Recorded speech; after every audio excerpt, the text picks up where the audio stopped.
Welcome back to Teach Me the Bible Stories with Miss Michelle. Today we'll look at 2 Kings 6 and 7, where God opens the eyes of Elisha's servant to see that there is more with them than with the Aramean army surrounding them. There will be 10 questions at the end. You can earn 100 points. But first, the books of the Bible.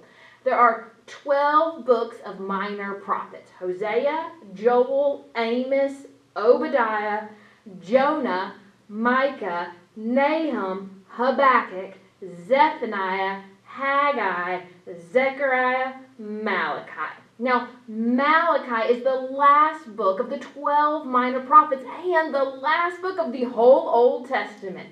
And we are using the ASL sign for future because Malachi tells of a future messenger who was to come. After returning to Jerusalem after 70 years in exile, the Jews returned to disobeying God.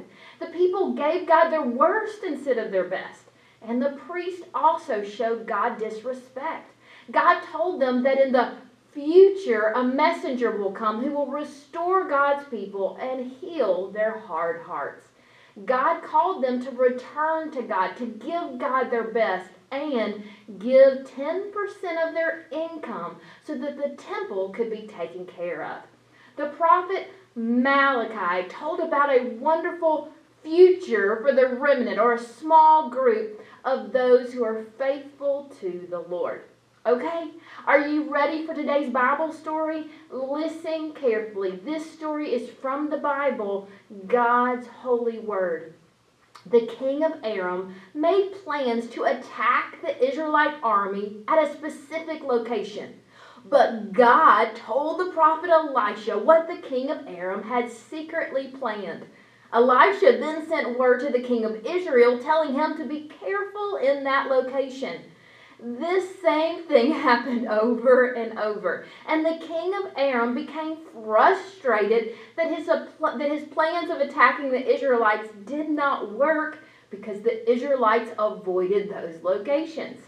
The king of Aram became angry because he thought one of his servants was sneaking off and telling his war plans to the king of Israel. Okay, every time the king of Aram tried to plan a surprise attack on Israel at a specific location, what did God do? He told the prophet Elisha what the king of Aram had planned. And the king of Aram became very angry because he thought one of his servants was doing what? Was sneaking off and telling his war plans to the king of Israel. One of the king's servants said, "It isn't us. Elisha, the prophet in Israel, tells the king of Israel even the words you speak in your bedroom." The king of Aram knew the only way he was ever going to be able to defeat Israel was by first getting Elisha. So he sent men to find and capture him. That night, an Aramean army surrounded the city of Dothan, where Elisha was. And when Elisha's servant saw that they were surrounded, he asked Elisha, "What are we going to do?" And Elisha said, "Don't be afraid, for those who are with us are more than those who are with them." Then Elisha prayed, "Lord, please open his eyes and let him see." So the Lord opened his servant's eyes, and with open spiritual eyes, this servant saw that the mountain was covered with horses and chariots of fire.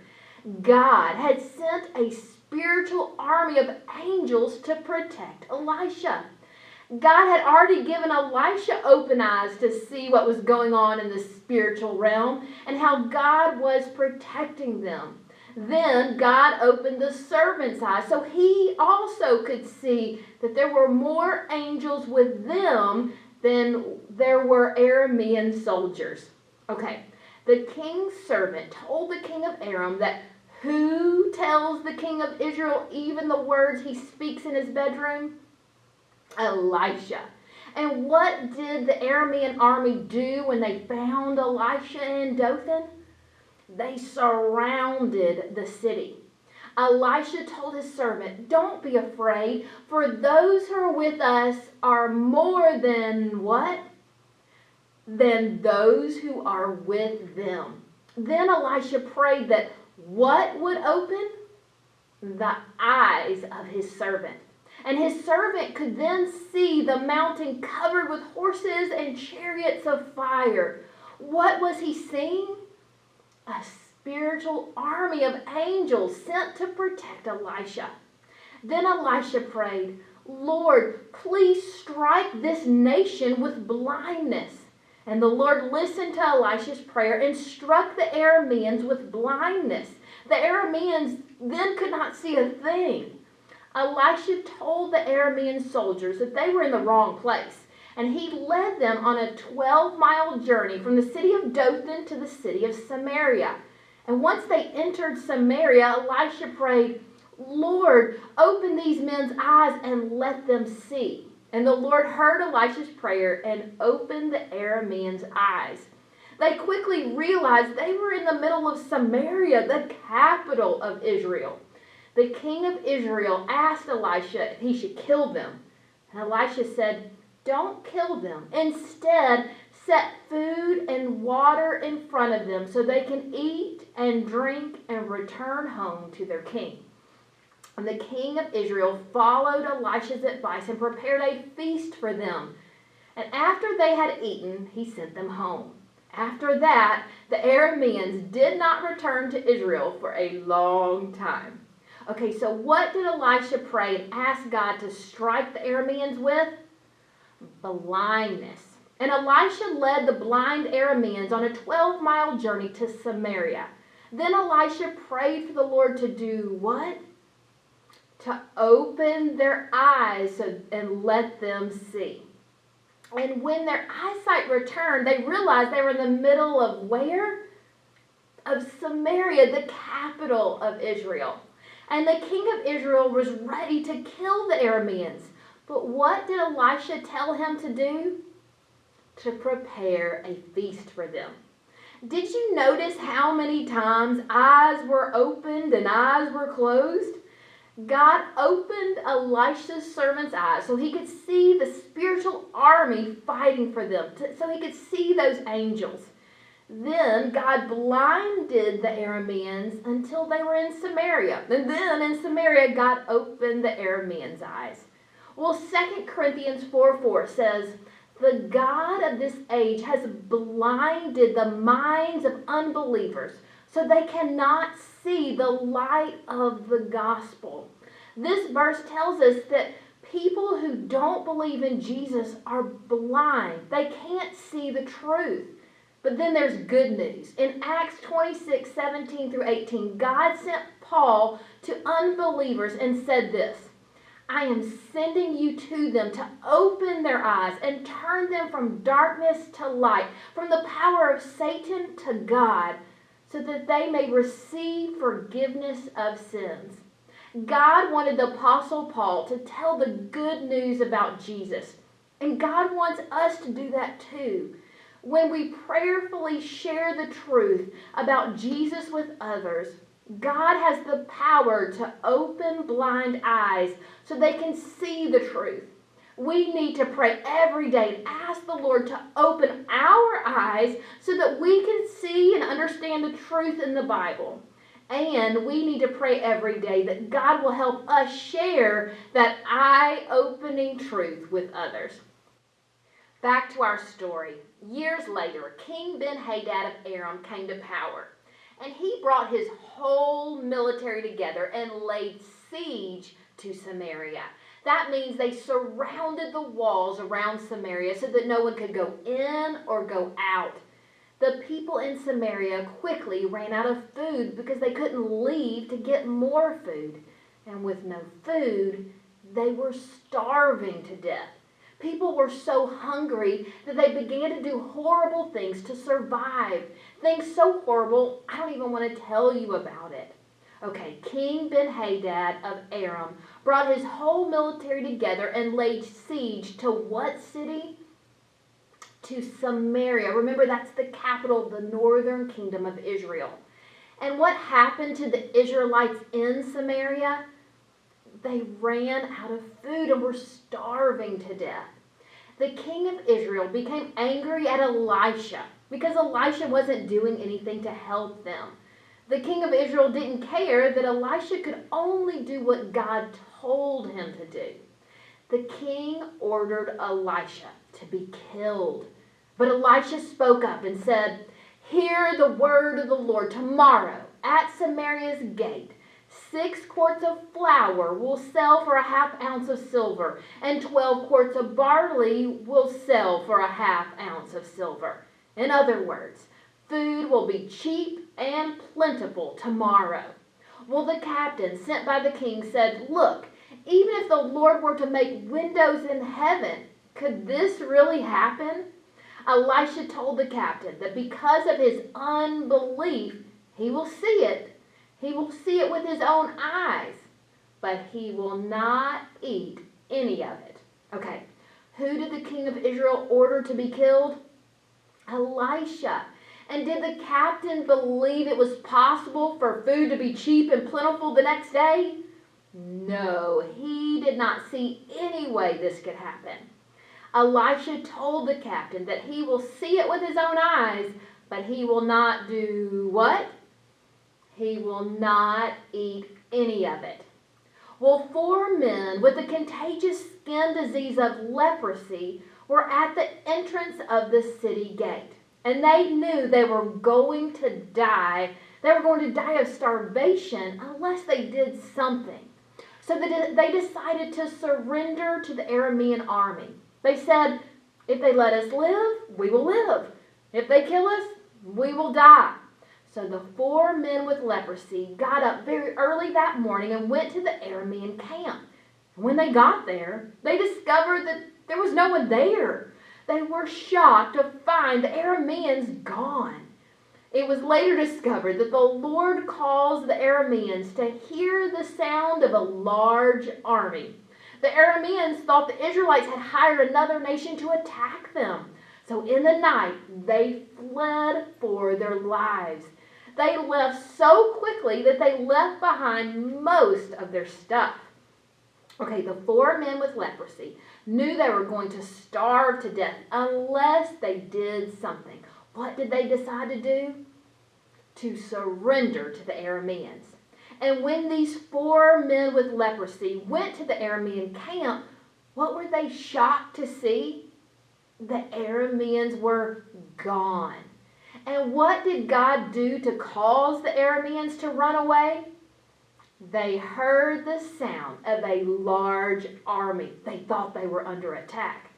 Well, the 4 men with leprosy found lots of food in the Aramean camp and began to eat all they wanted. And as they were picking up gold and silver and clothes for themselves, they said to each other, "This isn't right. Today is a day of good news. Let's go tell others." So the 4 men with leprosy went to the city gate and yelled to the gatekeepers, telling them that the Arameans were gone. When the king heard this news, he was afraid the Arameans were setting a trap for them. So he sent men out to investigate. These men traveled as far as the Jordan River and saw that the whole way was littered with clothes and equipment that the Arameans had thrown off in their rush to escape. They reported this good news to the king.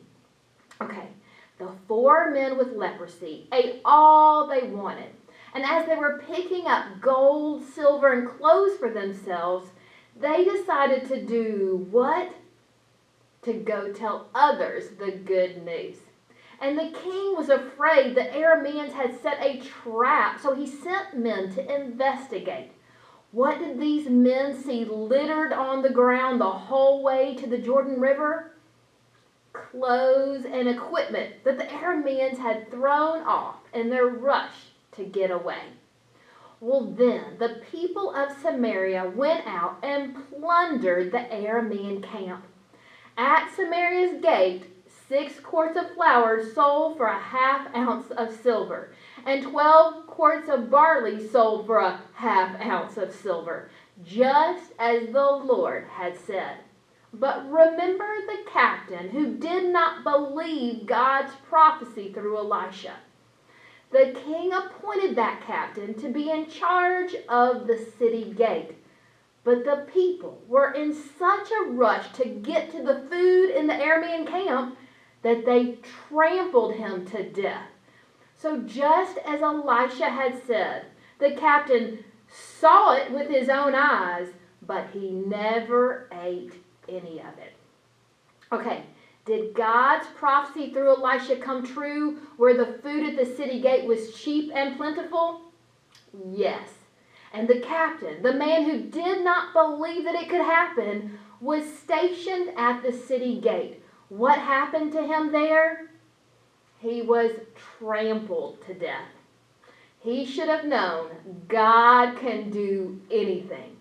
Oftentimes, situations seem hopeless, but God can turn a hopeless situation completely around, and He can do it quickly. The captain did not believe God could do it. He did not have eyes of faith to believe what God had promised, but Elisha did. Elisha had seen God do enough miracles that he knew God certainly will do everything He says He will do. Okay? Are you ready for your 10 questions? Just hit the pause button if you need a little bit more time after each question. Question 1. The king's servant told the king of Aram that who tells the king of Israel even the words he speaks in his bedroom? Time, Elisha. Question 2. The Aramean army surrounded the city. Elisha told his servant, "Don't be afraid, for those who are with us are more than" what? Time, than those who are with them. Question 3. Then Elisha prayed the Lord would open the eyes of his servant. His servant could then see the mountain covered with horses and chariots of fire. What was Elisha's servant seeing? Time, a spiritual army of angels sent to protect Elisha. Now, if you just said angels, that's okay too. Number 4. What did Elisha pray and ask God to strike the Arameans with? Remember, this is when they were surrounding Elisha in the city of Dothan. What did Elisha pray and ask God to strike the Arameans with? Time, with blindness. Number 5. Elisha led the blind Arameans on a 12-mile journey to Samaria. Then Elisha prayed for the Lord to do what? Time, to open their eyes and let them see. Number 6. The king of Israel was ready to kill the Arameans, but what did Elisha tell him to do instead? Time, prepare a feast for them. Number 7. King Ben-hadad of Aram brought his whole military together and laid siege to Samaria. What happened to the Israelites in Samaria during that time? Time, they ran out of food and were starving to death. Number 8. When the 4 men with leprosy went to the Aramean camp, what were they shocked to see? Time, the Arameans were gone. Question 9. What did God do to cause the Arameans to run away? What did they hear? Time, they heard the sound of a large army. They thought they were under attack. Question 10, last question. God's prophecy through Elisha came true where the food at the city gate was cheap and plentiful. The captain, the man who did not believe that it could happen, was stationed at the city gate. What happened to him there? Time, he was trampled to death. Okay, how many did you get right? Now multiply that by 10 and that's your score. Now I have 2 assignments for you. I want you to go read 2 Kings chapter 6 and chapter 7. Then go tell someone what you learned today. Come back for our next video in our Teach Me the Bible Story series. See you next time.